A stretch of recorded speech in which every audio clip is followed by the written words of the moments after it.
Hello and welcome to the latest episode of the Online Warriors podcast. It's your boy, Illeagle 86, back as always with my good friends, Techtic and Nerdbomber.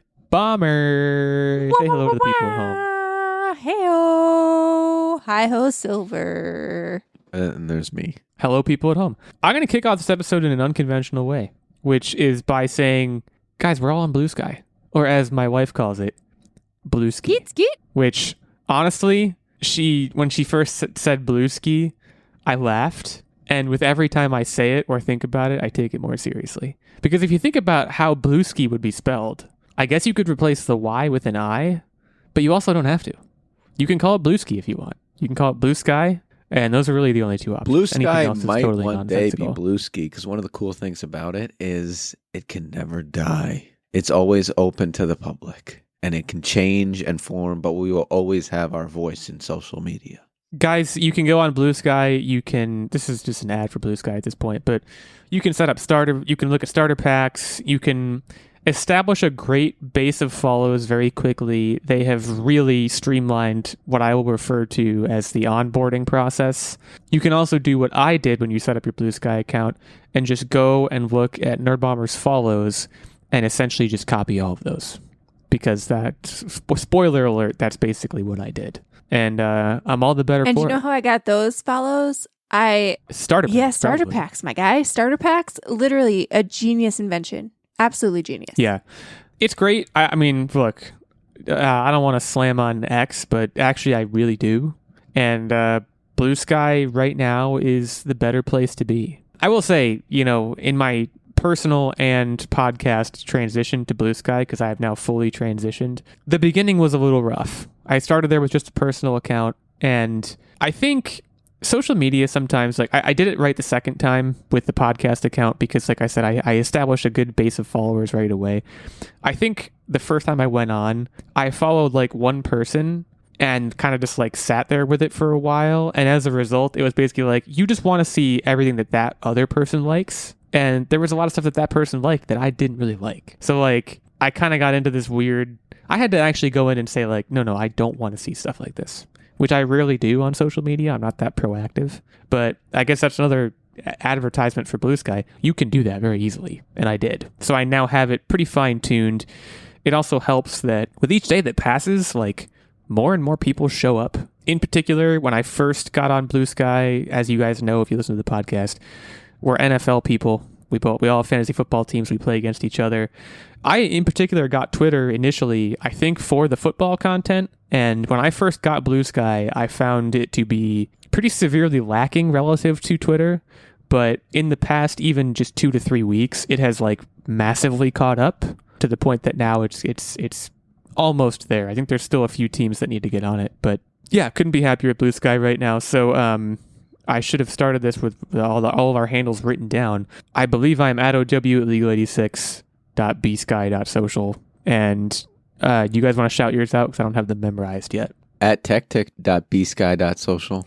And at OWNerdbomber.bsky.social with our main account at onlinewarriors.bsky.social. We were so quick on the draw with Blue Sky that we didn't even have to put the 1 at the end. That's going to screw me up so badly. Let me just say, I'm so used to saying at Online Warriors 1 that that's going to be tough for me. But look, guys, we're all in this together. We're over on Blue Sky. Together on Blue Sky, there we are. You want to follow us. Come check us out. I will say I recently had I left my first ever comment. And I believe it was a comment to the Contrarians, which is they're some of our podcast friends.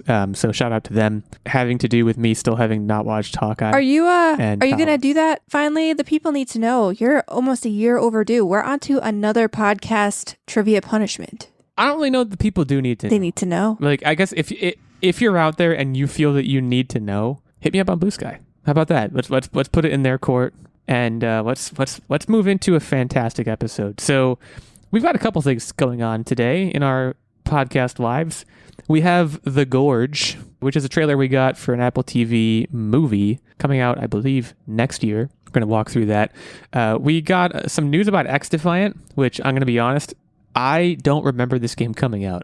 And we'll get to why that's funny in a minute. And then we also got a PC game showcase this week. PC gaming show.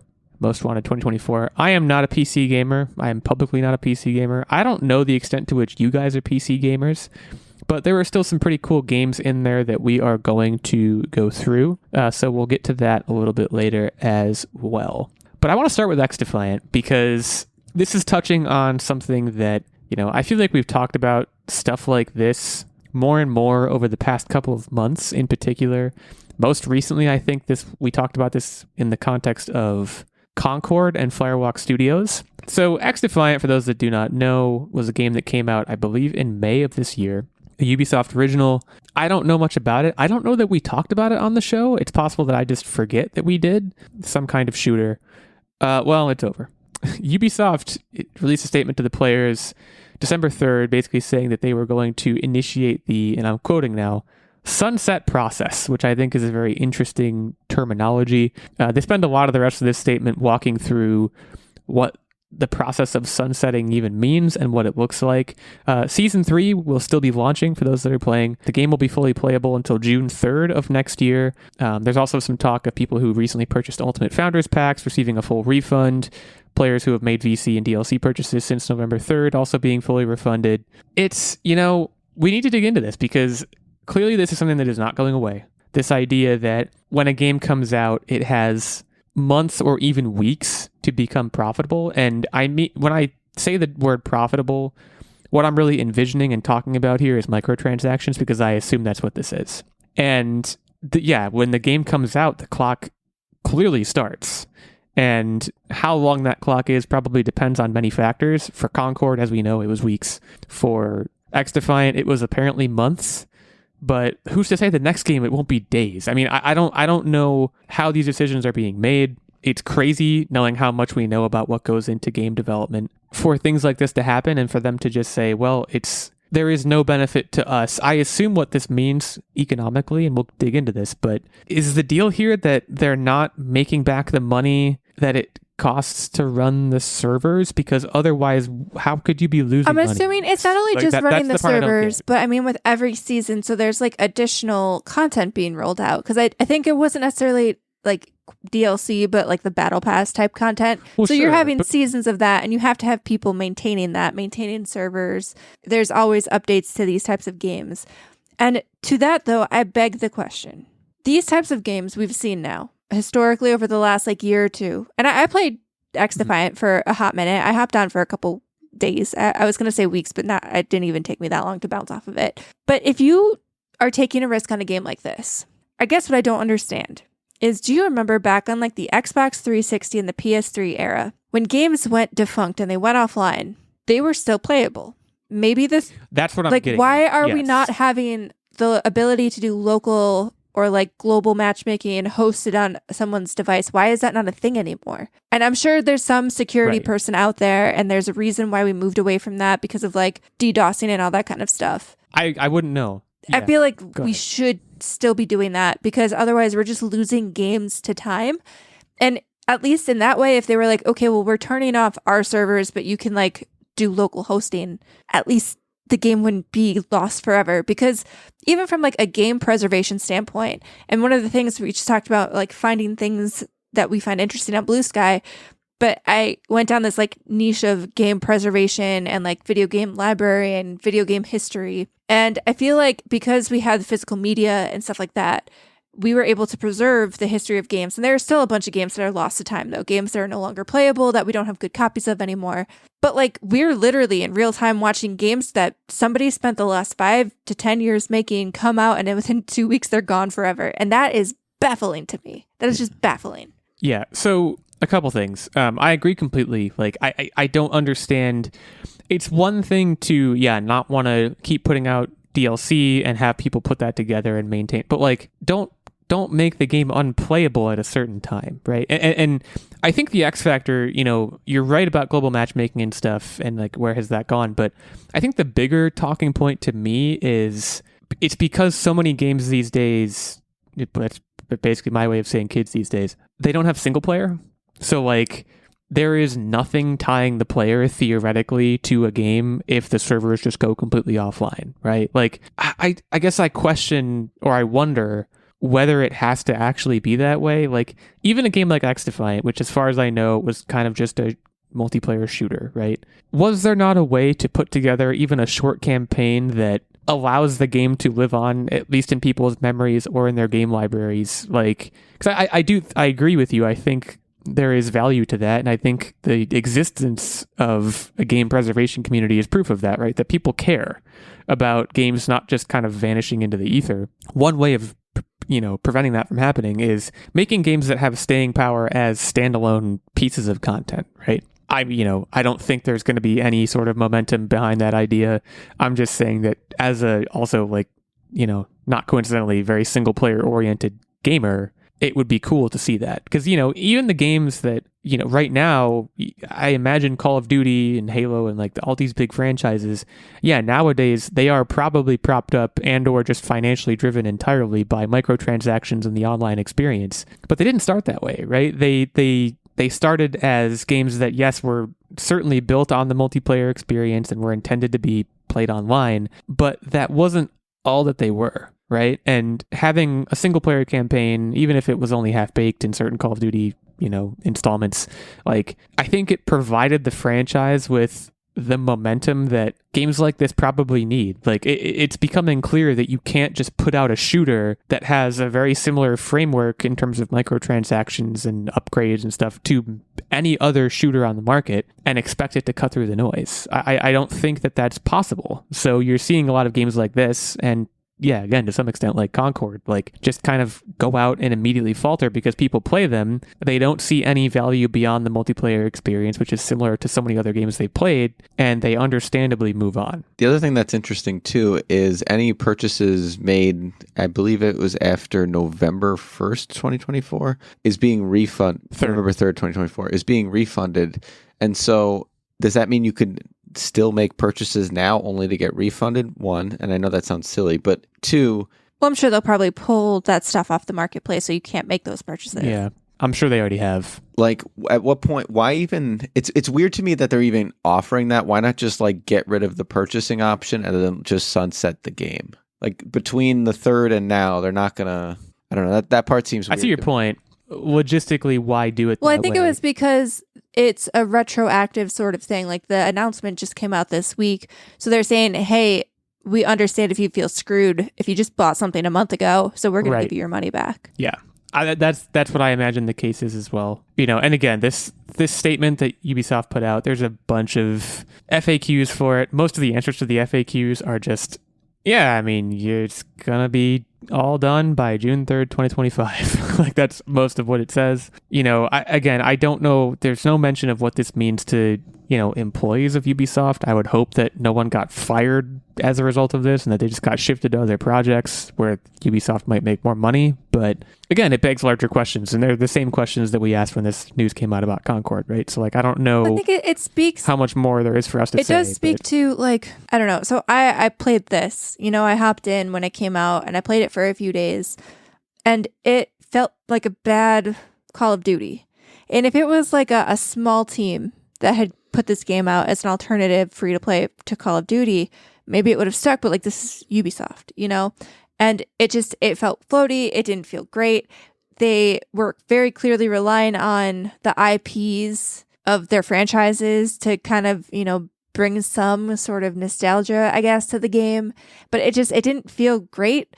And it almost felt like a product that was rushed out. And that also begs the question, like, what are these big studios doing? They're being so risk averse. Like, we're seeing the indie space. And I feel like we've talked about this a lot, but the indie space is really innovating and doing some unique things and doing these single player, either puzzle games or story-oriented games or games with new mechanics that we're not really seeing before. But we see these AAA, developers blowing massive budgets to try to replicate something that's been done 1,000 times because they're risk averse, only for it to flop. And maybe that should be a sign. Like, why are you putting out a half-baked COD clone? Maybe you should be focusing that resources and effort on something more original. I don't know. I'm sure in some way the answer to that question is monetary. I mean, because there are companies, this week, another thing, we're not going to talk about this on the show, but like Indiana Jones, The Great Circle, like, it just came out or reviews are coming out at least, and the reviews are glowing, and they're pointing to a lot of the things that you just pointed to, right? As indie games that are doing very unique things with story-driven single-player experiences. Like, I think the Indiana Jones game is drawing on a lot of that, and of course it's drawing on a very well-known IP, but it comes down to dollars and cents. I wonder aloud, what is Bethesda making, or what do they stand to make financially from Indiana Jones versus just throwing together something? Because I'm sure you're right that Xdefiant was thrown together. I would imagine Ubisoft and these bigger companies are smart enough to know that the market is oversaturated. So it feels like a losing gambit to even get involved in this market, but they're doing it anyways. And I wonder if I don't know if I want to call it pump and dump, but this idea that hey, we'll put out this game and we don't think it's going to stick, but maybe by some miracle it will. And if it doesn't, we'll just sundown it in 6 months. I would hope that's not the new norm, but if this is a financially viable thing for them to be doing, yes, it is risk averse. Maybe the game goes up and it does make them a good chunk of change for a couple of months. And then when they see the curve start to turn downwards, they say, all right, let's cut bait. That creates a disastrous landscape for us. Yeah, it creates a disastrous landscape for us, the players. But, what it would probably take to turn that tide is for the microtransactions thing to kind of just start dying, which I don't know that we can rely on that happening anytime soon based on my understanding of the gaming landscape writ large. So it's hard to see where we go from here. And I'm sure I said the same exact thing to wrap up the Concord topic, but I don't know, this will happen again, right? Is there any reason to believe that this won't happen again with what was that shooter we talked about a few weeks ago, where they're all in the dark? That's another one I could easily see. They're oh, it's up. Oh, it's down. That may be a prophetic thing I just said. I wish I could remember the name of the game right now because I can't. But long-term listeners of the show, true online Warriors heads will know what game I'm talking about. Anyways, if you're an Xdefiant player, chime off in the comments. Sorry this happened to you, but also I guess the game wasn't really that good. So for all I know, you're happy about it, but you shouldn't be. Let's move on to the Gorge. Let's talk about the Gorge. That Anya Taylor-Joy is so hot right now. And I don't mean from a physical perspective. I mean from whenever she does something now, it's just a big deal. She's Hollywood's it girl. You could make the argument. Miles Teller, I would say less so.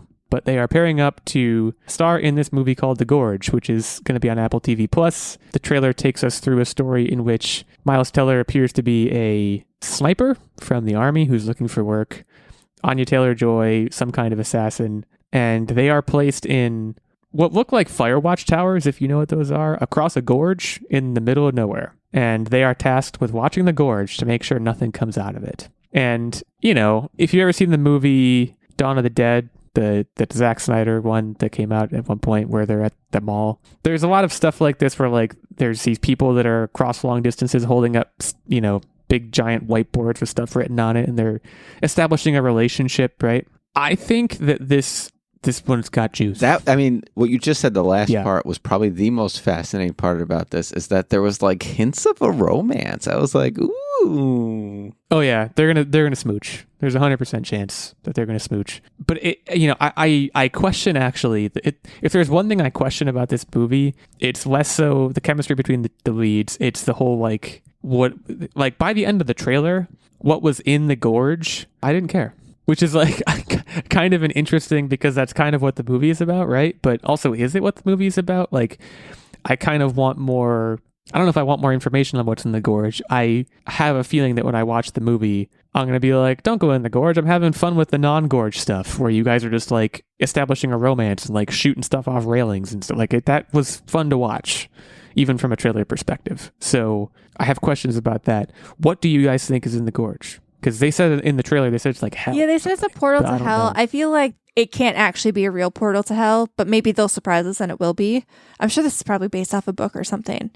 It's government experiments gone wrong. It's 100% government, and they just call it hell. Yeah, I don't know that it was based on a book. I don't know if that was mentioned in the trailer. I missed it, which is very possible that I did. Most good movies and TV shows lately are based on books. Not to be biased, because we all know I love books, but I feel like most good content is based off books. And especially when you look at Apple TV, I feel not to sort of take a detour here, But I feel like Apple TV is really killing it with the whole, science and sci-fi and even fantasy genre right now. Like they've got Silo going on. They have this. They have, it's not quite sci-fi, but like Fly Me to the Moon, which I know hit theaters for a little bit, but also was like funded and is now on Apple TV Plus. They've got Dark Matter. I feel like Apple TV is low-key killing it in this genre space. It is not based on a book. I did some quick Googling. It is directed by Scott Derrickson. For those that don't know who he is, he did the first Doctor Strange, which is one of my favorite MCU movies ever. He did The Black Phone, which I think is a great movie. Kind of a niche director. He also did Sinister, if you're familiar with that movie. So and Sigourney Weaver's in this, by the way. I didn't mention that. I like Sigourney Weaver. So this one, like I said, I think it's got juice. I think Miles Teller is going to have a hard time standing up to the true panache of Anya Taylor-Joy, but that's a very vague prediction at this point. But yeah, I think this is going to be good. This comes out. Oh, that's another thing I wanted to mention, actually.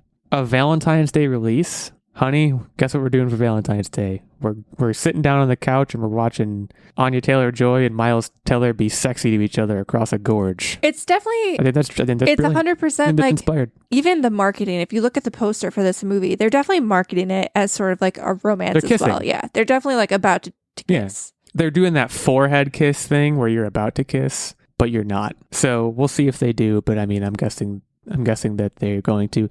I'm also going to go ahead and predict that Miles Teller is going to die in this movie. Yeah, I can buy that. I don't know that I'm going to be that sad about it, but we'll see. Maybe the movie will make me sad about it. That's a test for you, movie. So yeah, we'll see what's in the gorge. I agree with government experiments. I think that's probably a pretty astute guess. I don't think it's hell. It's possible that it's aliens, but that begs the question: wouldn't aliens be able to get out of the gorge? How do you not get out of the gorge? Like, if you're that scary, like they show a claw at one point. If you're that scary looking and powerful, well, the premise is they get shot with a sniper. Well, here's the other thing. At one point in the trailer, you can see him ziplining across to meet Anya Taylor-Joy's character and probably smooch, let's be honest. And something happens and he gets the line gets cut or something. Here's my other theory. In some way, and this points again to government experiment, because in some way the powers that be are fairly desperate for them not to meet.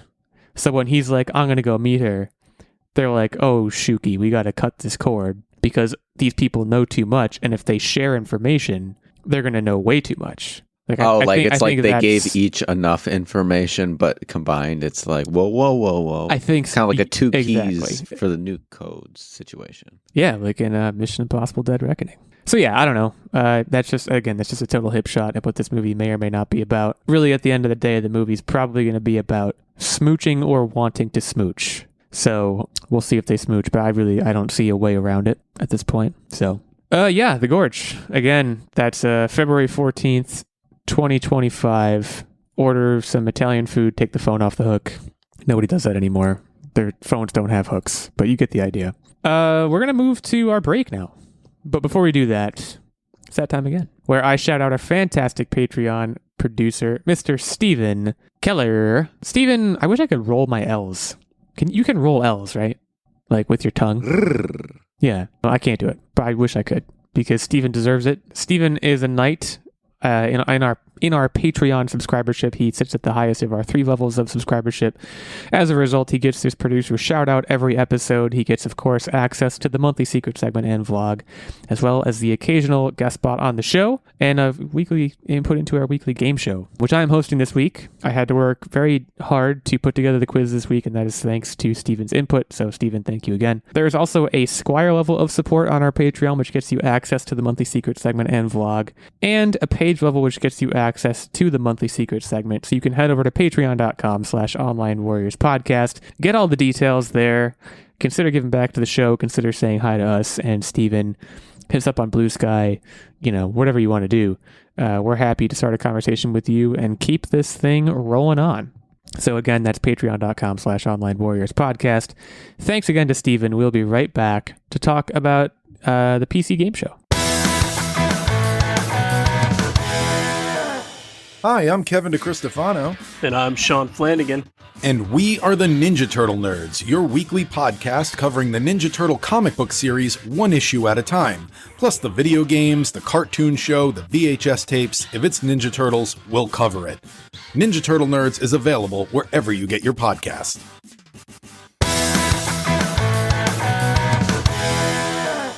All right, we are back to talk about PC Gaming Show Most Wanted 2024. This was like a 2-hour show last week. We're going to just hit some of the high points as we saw them and run through. It looks like 1, 2, 3, 4, 5, 6 games. And I want to start off. I'm going to be just driving I don't know if you had this specifically organized, Techtic, but there's one that I wanted to make sure I talked about first before I forgot about it. And that's not me saying the game is forgettable, but in a way it kind of is. And that game is called Abyssus. Abyssus? I think it's just Abyssus. Here's the thing with this game. And let me just start by saying, I'm not here to slam on this game. I think this game looks very fun. I think I would enjoy playing it. I think this game is like they wanted to basically make Doom 2016 with some different skins and a lot less blood. I thought and like there were and some I levels can appreciate that. I was that, like, this kind of looks like it is a Doom 2016 level. But with co-op. Yeah.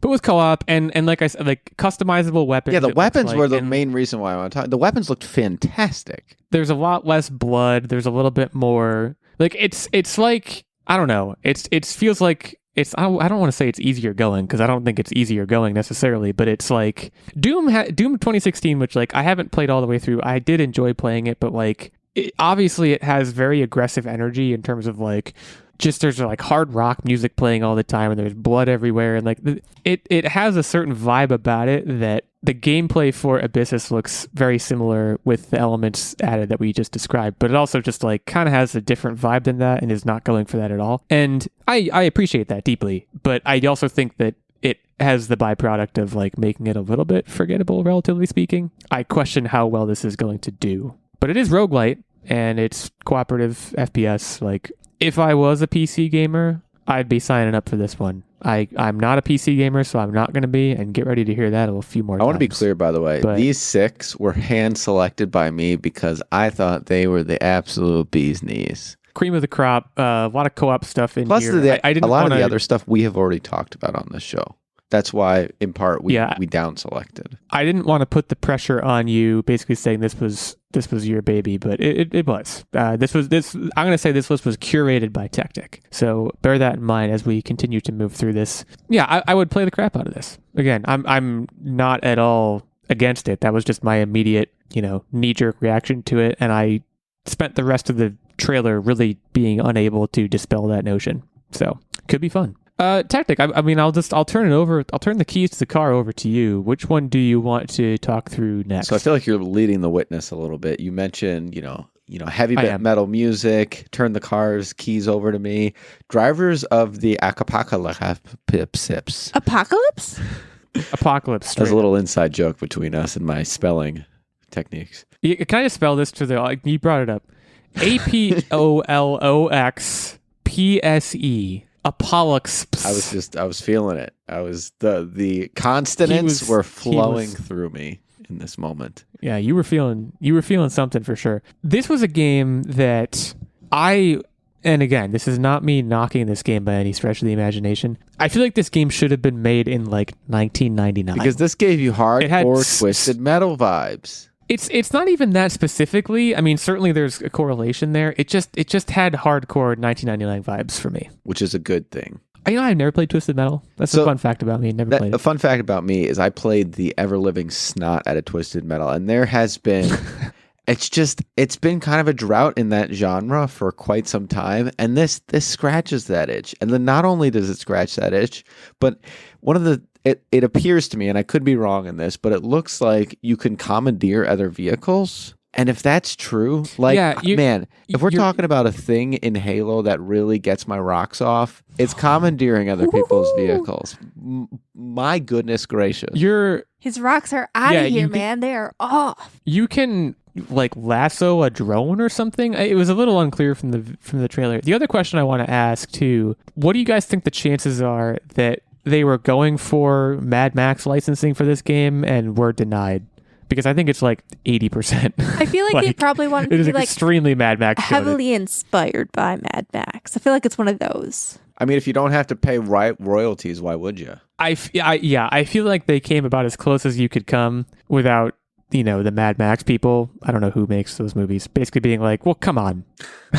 This is Mad Max. Like, the main girl on, like, the cover of the thumbnail for the game looks like Furiosa. Like, come on. We know what you're doing. Nope. But yeah, like you said, they got away with it. So, it looks sick. It looks like an amusing diversion that I would play at a sleepover at someone's house. That's what I don't know that I would buy it myself. That's my take on it. But, this is also this game has, I want to rent this game from Blockbuster energy, which again just puts you back in the 2002 era for sure. I mean, we'll keep round robining here. Nerdbomber, what's your prerogative? What do you say? Soulmates? Are you asking us? Sure. Yeah, I don't know. Sure, that sounds good to me. So Soulmates, it's like Overcooked. It's a good one. No, yeah, it felt like Overcooked in space, but also not just Overcooked, but it gave me kind of like, do you remember the old app game Space Team? It might have also been a board game. So that's the vibe that I absolutely it was got also a from card this. game. And that's kind of what this reminded me of, but like mixed with Overcooked elements. And I like that. So my only problem with that is like Overcooked. I feel like I've played it with Techtic in co-op mode. We fight. Yes. It like the game invites fighting. And not like we're ending the night mad at each other, but like inherently you're both kind of screaming at each other instructions, and then it's just like loud sounds. And I know that's kind of the point of the game, but also I think this is like 4-player co-op.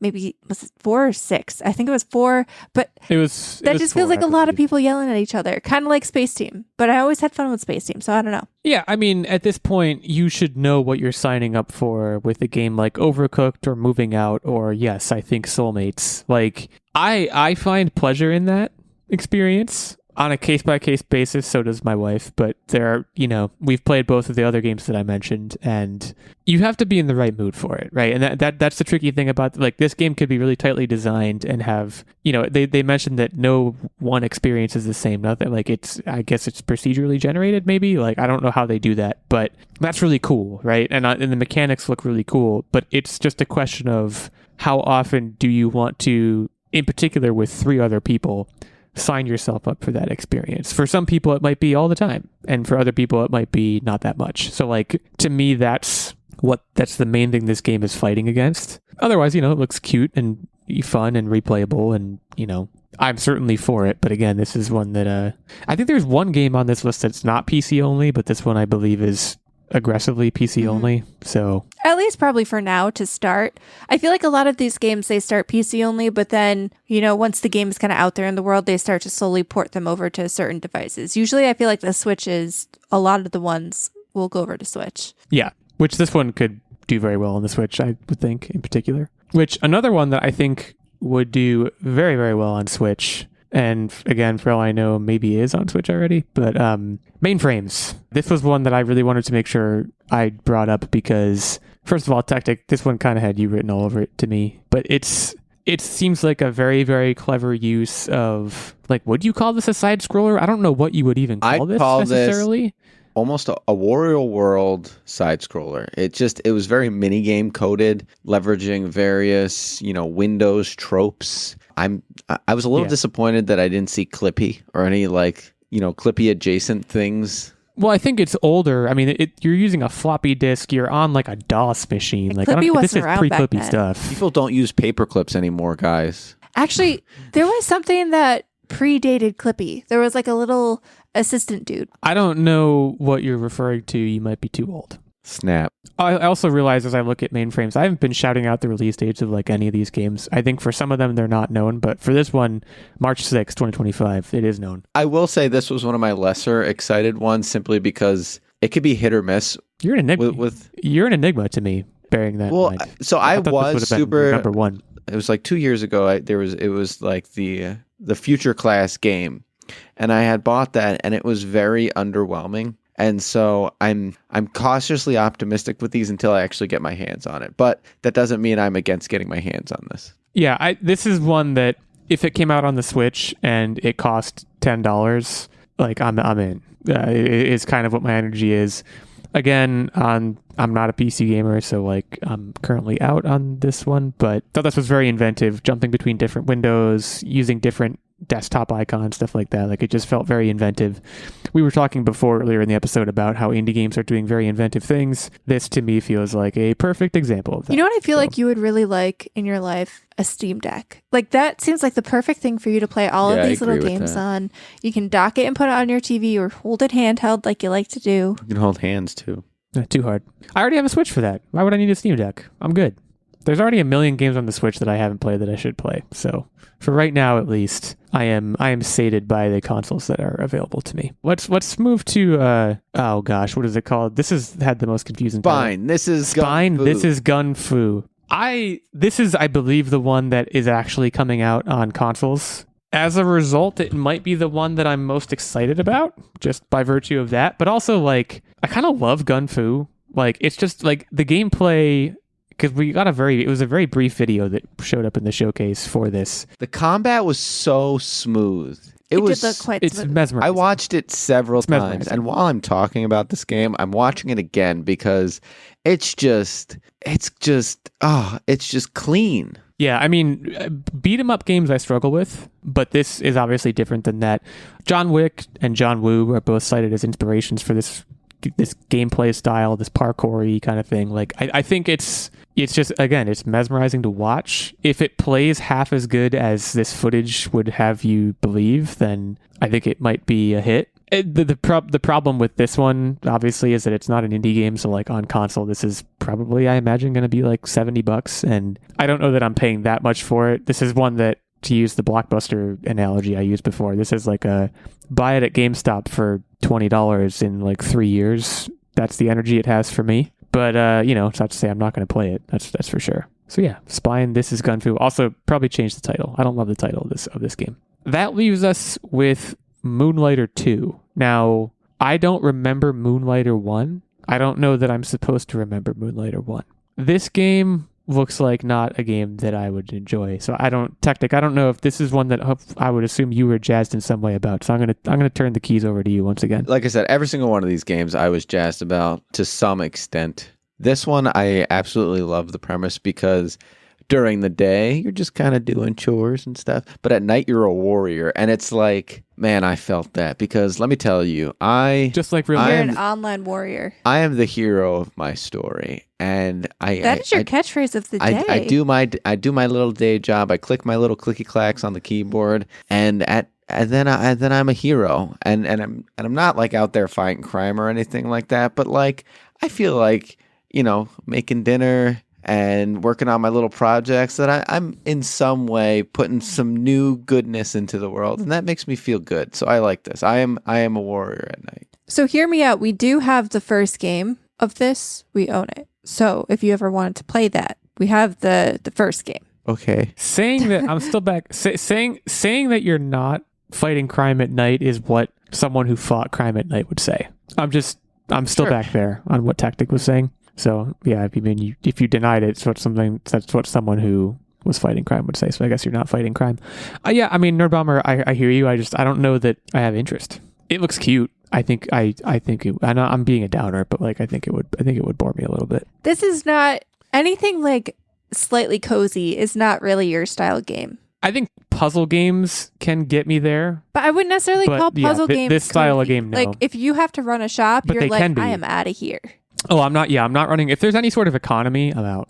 If I'm running a shop or like if I'm like Animal Crossing, I'll never for the life of me understand that. Like you're on an island and there's like a stock market with vegetables and like I'm out. I can't do this. I don't want to buy turnips from you. Like that's never been my scene. One day You've triggered me now. You see what you did? I very much felt the same way, and then I played it and I was like, I get this. But it was also a very unique point in time. Like it's never going to happen for All right. me. I need you to understand. I was going to say that could be like a trivia punishment, but we all know you don't do those. I do not turn on my Switch to engage in capitalism, like agricultural pursuits. I don't like if I want to go to a farmer's market, I go to a dadgum farmer's market in real life. Like I'm not doing that on my Switch. But what if it's like and the like middle of then I just won't go to the farmer's market and I'll just spend my time some other way. Like I don't want to besmirch the Animal Crossing players out there, but like, come on, man. Why are you buying turnips? Why is that important to you in a gaming So that you can get a bigger house. atmosphere? And then you can decorate your house. You can just, be a normal person and download The Sims and just give yourself infinite money and then just be an architect. That's fun. Love that. But up until recently, The Sims wasn't free. That's true. It's again, we don't need to dwell on this. It's just not going to happen for me. And that's okay. This is a sphere of games that I'm just not involved in and probably will never be involved in. And we can't be involved in all of them, right? There are games like Nerdbomber, you can't play spooky games. That's a little bit different, but in a way, it's kind of. But I wish I could play spooky games. I think that's the difference. I just physically cannot play it. That's true. That's true. I don't wish I could play these games. So that's true. Techtic, I have no idea what genre of games you don't want to play, but I have a diverse portfolio. Yeah, you're a pretty open-minded guy, which I think is great. There's a lot more in this showcase that we're not going to get to here, but if you want to go watch the whole 2 hours, we're not going to tell you how to use your time. That's a perfectly reasonable way to do so. But we liked these ones, so we figured we would shout them out. And Techtic, thank you again for curating that list. And that brings us to What Are You Up To Wednesday? This is the part of the show where we talk about what we've been up to in the past week. I've been monopolizing, I think. I think last time I went first, so this time, in keeping with tradition, I am not going to go first. And I'll go last. I'm going to let Nerdbomber go first. All right, so my biggest thing right now is I've been reading Babble. It's a book about, I'm trying to think of the best way to describe it without making it sound boring, because it's really not. It's kind of a book based in like linguistics and language. Like the main characters are all going, based on the title of the book, to Oxford or maybe it's Cambridge. Man, I'm in the middle of this book. Oxford's where the dictionary is born. Hold on. I'm in the middle of this book, and now, where is this taking place? Okay, yes. Okay, it is in Oxford. I was right. Second guessing myself here. It's a long book, but they are in Oxford, and essentially they're a bunch of characters who are brought from different nations. Back in the day, this is, I think, the 1800s, this is taking place. So they're brought to, Britain as very young little children and raised to essentially become translators. And the crux, so like while that might sound boring, where the slight like fantasy element comes in is this is like an alternate universe where words hold magic when paired with silver bars. So that's where there's this power in being able to, wield languages of other countries and be able to translate things for, the British crown in their favor. And essentially following the main character as he's grappling with, the responsibilities of, wielding this type of power coming from a different country and like how he wants to move forward in his life. If he wants to basically take that power back for, the downtrodden, or if he wants to feed into the system. There's a lot happening. It's a long book. It's like over 500 pages, but I have questions. Okay. Yes. Okay. Quest away. When they use magic with their words, does it like consume the silver bars? It's like engraved in the silver bars, and then the silver bars can, take on the magic of whatever is engraved in them. Okay, next question. Anyone in the story, have they replaced their tongue with silver? Because that would be clever.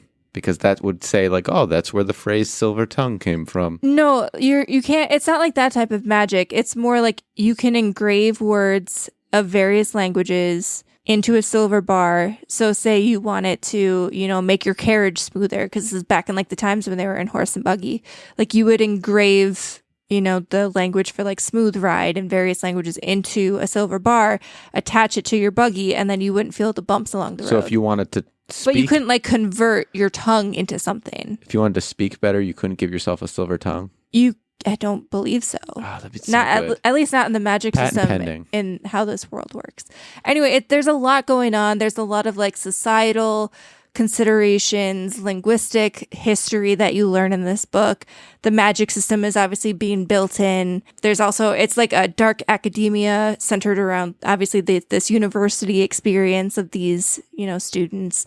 And it's pretty good so far. I'm I want to say like a third of the way through the book. There's a lot of what's interesting is because, you know, a lot of outside of the magic system, which obviously isn't real, most of the linguistic aspect of this book is actually based on like real research. So there's a ton of footnotes throughout the book as you're reading, giving you the history of languages. And so you're kind of learning alongside of, you know, experiencing the story. It's very cool. I'm a nerd for stuff like that, so. I normalize footnotes in fiction. I will say that. I know that's a very trivial thing to say after all the stuff you just said, but I do feel you see that very seldom, and I think you should see it more because I think it's fun. It's a fun way to read. It has to be well done because sometimes in the very beginning of the book, obviously it's outlining all of the history of, you know, different languages and the origins of language and the origins of Oxford.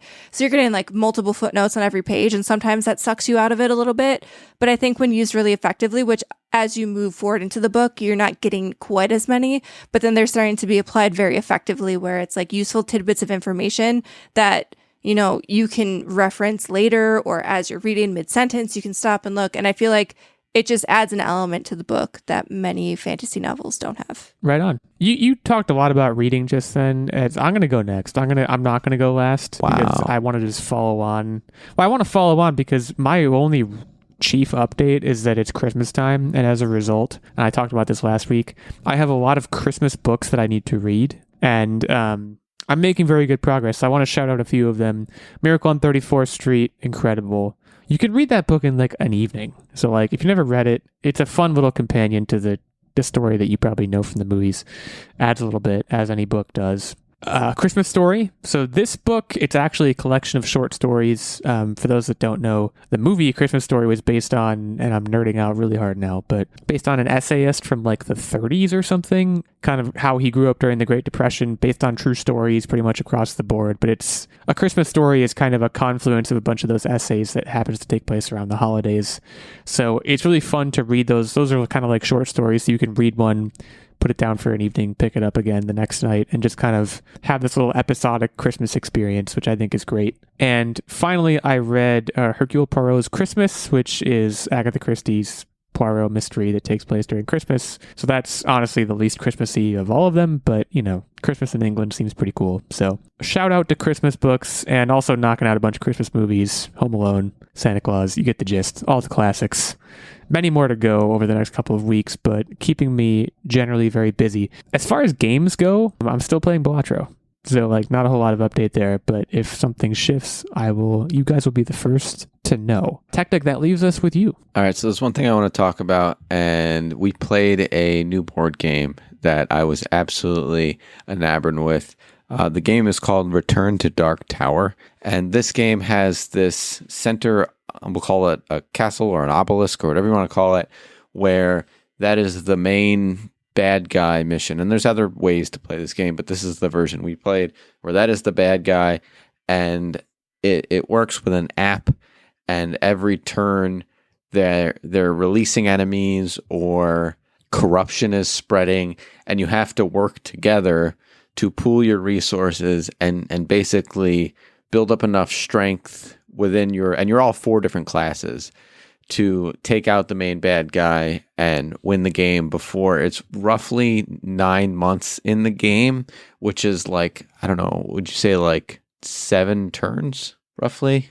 Yeah, well, you have to... Like turns as in around the table, like all of the people go once, all the people go twice, 3, 4, 5, 6, 7. I think there's different... so it's app-based, like he said. There's different, campaigns that you can play. And I think they probably all vary a little bit in length. I think the one that we played, you have to end it by month 6, which in the game, I think is like 7 to 9 turns.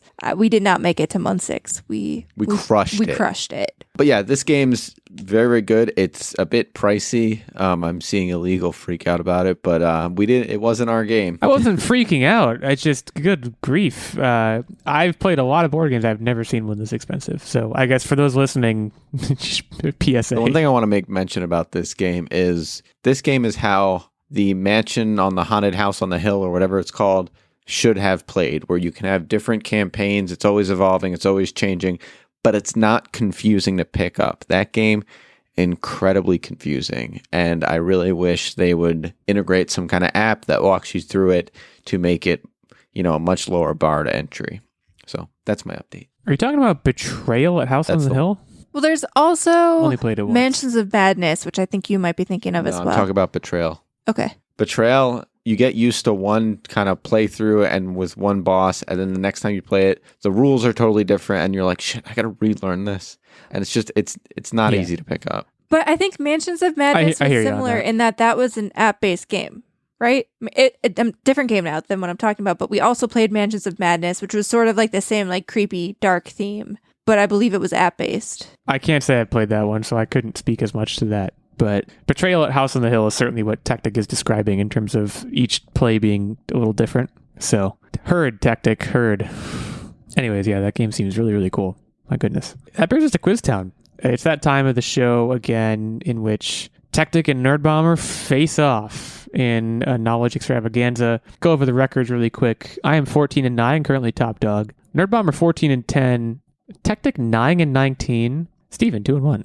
Shout out to Steven. So Techtic again, just kind of playing for pride at this point. Let's just go get it done here. The topic this week was Rugrats Holiday Specials, which I really focused, as you'll see in a moment, on the Christmas episodes. There was a Hanukkah episode, and there was also a Kwanzaa episode. I didn't omit those for any specific reason other than that I couldn't really find any good questions that were numerical that surrounded those episodes. So without further ado, Price is Right style, you guys know the gist. Every player gets an answer of 1 or +1 once per game. Nerdbomber, with you having the better record, you will go first. I've got 5 questions, and please don't make me find a tiebreaker because making these 5 questions, as you will see in a moment, was very challenging. The first one is pretty straightforward, though. How many Christmas episodes are there in the original Rugrats series, according to Rugrats Wiki? Which, by the way, Rugrats Wiki, the main source of all the knowledge here, and one of the more impressive niche wikis I've ever visited. I'm going to say 4. Wait, can you repeat the question? How many Christmas episodes? How many Christmas episodes are there in the original series? That's what I thought he said. I was shocked by your answer. I'll let you answer, and then I'll tell you why I answered the way I answered. I'm going to double it. 8. I don't think Rugrats was on as... You think it was all reruns? I don't think Rugrats was on for as long as we remember. I do think it was mostly reruns. So, Nerdbomber, you had the correct line of thinking. It was actually only 3. Darn it. So, you both busted. Techtic by quite a bit. Now, the next 3 questions all pertain It was really all to reruns? That's insane. Well, we'll get into it. The next 3 questions, each question pertains to one of the episodes. So the first Christmas episode, titled The Santa Experience, marked the first on-screen appearance of Angelica's mother, Charlotte. You guys know Charlotte, the lady always talking on her cell phone. How many episodes did Charlotte's voice actor, Tress MacNeille, appear in the original series? Now, I specified the voice actor because it looks like during the show's run, she had a couple of odd bit roles. But functionally, what I'm asking here is, how many episodes did Charlotte's character appear in the original series? You keep saying the original series. Well, because there's movies, there's the Rugrats Grown Up, etc., etc. Okay. Correct. 18. I'm going to say 8. I feel like Angelica was always there, but not always Charlotte. How about 73? Oh. 73. Okay. So quite a bit. Yay. And to provide a point of reference, there were 172 episodes of the original series. So almost half. A little less than half, yeah. So Techtic is on the board. He's the first on the board, and there are 3 questions to go. In the second Christmas episode, which was in season 4, an episode titled Let It Snow, the plot centers around the family having their Christmas card picture taken far too early. According to Grandpa Lou, one of my favorite characters, probably my favorite character in the show, how many shopping days are left until Christmas when they have the photo taken? Ooh, I like this question. 60. 90. Techtic, I like the cut of your jib today. 112. And what's interesting is that they also mention that the episode takes place in August, but if you count that number of days that back, doesn't work it's out. Actually September. So the theory is that Grandpa Lou was getting a little senile. But either way, 112 is the answer we were looking for. So therefore, Techtic moves to a 2-point lead with 2 questions to go. Techtic, don't fumble the bag here. On what day did the third and final Christmas episode titled Babies in Toyland finally air? I'll give you a hint and say the episode was in season 9. In what year, you said? What day, actually, but I will need a year as well. So just give me a full date. October 11th, 2004. No, I'm going to say November 25th, 1992 to give myself a window. Quite a window it was, but a good strategy. December 9th, 2002. So certainly Techtic was closer, but he just pushed a little too hard there. That brings us to our final question. Nerdbomber, you're down by 1. You have a chance to tie this up. There was also a book written. It appears to have been a tie-in to a Rugrats All Grown Up episode called The Finster Who Stole Christmas. The Finster, of course, referring to Chucky Finster. How many pages were in this book? Again, according to Rugrats Wiki. It had to have been a picture book. I'm going to say there were a whopping 16 pages. 17. An expert +1. It was 24 pages. So, Techtic, you bring this one home. Rugrats aficionado Techtic mails this one to the wall. He moved to 10 and 19. Nerdbomber to 14-11. Techtic, I feel like I should thank you for that because I'm not sure, but it may have cemented my first placeness. I don't know how many weeks are left here, but yeah, thanks for that.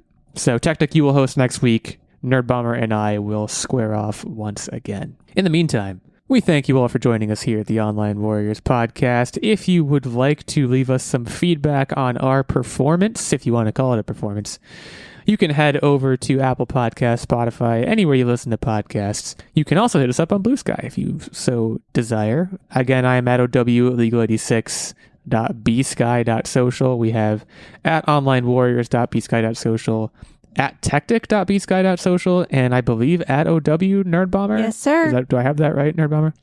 At .bsky.social. So head over there, have a conversation with us. If you try to tweet at us, we're probably not going to see it.